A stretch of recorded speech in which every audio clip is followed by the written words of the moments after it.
Hey guys, SoCal Hunter here, and today I'm going to do a two-in-one video. The first part of this video is to respond to my buddy Elliot from Bingo, Freelance Duck Hunting, and I really think you guys should subscribe to his channel because he's entertaining, he's funny, he has surrounded himself by crazy people, and he duck hunts. But the real reason why what I want to do is I'm going to respond to him and why he did this little video on which entry-level hunting shotgun is better for semi-automatic, and I'm going to answer him. But more importantly, I want to share with you my rig, my setup, and what I'm doing to accommodate two different hunts with the same shotgun. Okay, so bear with me. I'm going to try not to make this too long, but stay tuned.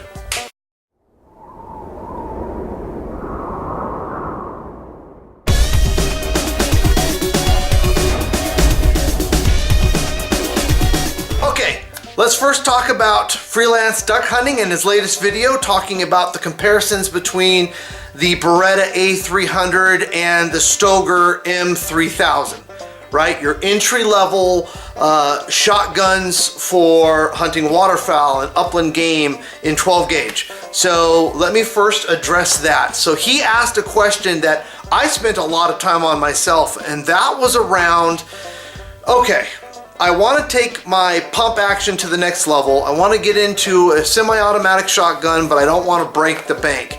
So his video is on a comparison around, you know, which option do I go with?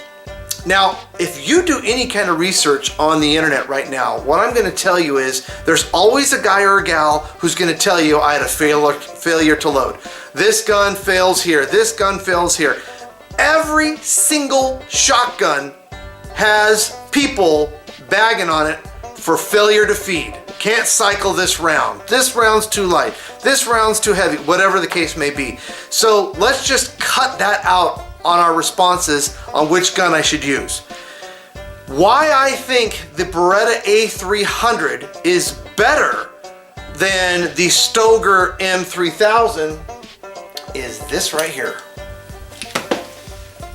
The reason why shotguns failure to load most of the time is the bolt. The bolt action has something wrong with it. And that's truly what I believe after doing this for so many years. I mean, I'm in my 40s. I'm an old guy. I've shot most of these shotguns by either buddies or I purchased them myself. But the reason why I go with the Beretta is the bolt. Now, if you're having problems with failure to cycle rounds, ask for a new one. See if Beretta's website, I don't even know about their warranty program, but I know that it's this. This lever is responsible for ejecting that shell. If this bolt is not being pushed back correctly, it's a gas, it cycles via gas. You guys know that about Beretta, he talked about already. But if this isn't pulling back correctly and pulling out that shell, I don't care what you got in there, it's not going to cycle. And how I check that, and hopefully you guys can see this, is I look at the wear. If my bolt, I'm going to say bolt carrier group because this has been AR crazy lately, right? If you see even wear all the way down your slide of your bolt, that's a good sign. That means this bolt is cycling back correctly, pulling out that shell, loading the next one, getting it ready for your next shot. If you see more wear on one side than the other, you're gonna have a problem. Now, obviously the heavier loads, they're gonna push this sucker back, right? And it's gonna cycle through no matter what you shoot. So if you got your 3-inch heavy load shots, 1550, you know, they're gonna cycle this thing. It's the lighter loads that you can test that with. But Elliot, to your response, that's what I think it is. That's the difference to me. And if you're having issues, I think it's your bolt, right? Because this a300, luckily, you know, for whatever reason, for me, this a300, and I'll talk about my version and how my setup, it hasn't misfired once. I've cycled target practice rounds, right, to the heavy shot for turkey, and I only shot 2 of those, but it worked. Why? I don't know. And there's a lot of components going on to a shotgun, right? Everyone talks about how simple a shotgun is, but even still, there's a lot of things that make up that cycling of that round. So what I'm gonna do, so that's the answer. If you guys are just looking to see what I thought of freelance duck hunting's response, you can end the video. But for those of you who want to see my setup and look at all my barrels and how I do my A300, keep watching. All right, guys, so let's take a look at my Beretta A300 Outlander Edition setup. So back in the day, the reason why I got started hunting is because I fell in love with turkeys. And it was the thing that I wanted to hunt more than anything else, right? So I went out and found a great deal on what they call the A300 Outlander, which is basically an A300 with the Max 3 camo pattern. So this is what you would use. They call it their turkey gun. And with it came a 24-inch barrel, right? So those of you still watching in my response to Elliot, this is a 24-inch barrel, and it actually came with True Glow beads, right? These came with the barrel, so that, because you're turkey hunting, right? So you want to be able to set that shot up correctly. And it was a 24-inch barrel, okay? Then I got into waterfowl hunting a few years later. This is about 5 years ago. And I thought, am I going to buy another semi-automatic shotgun? No.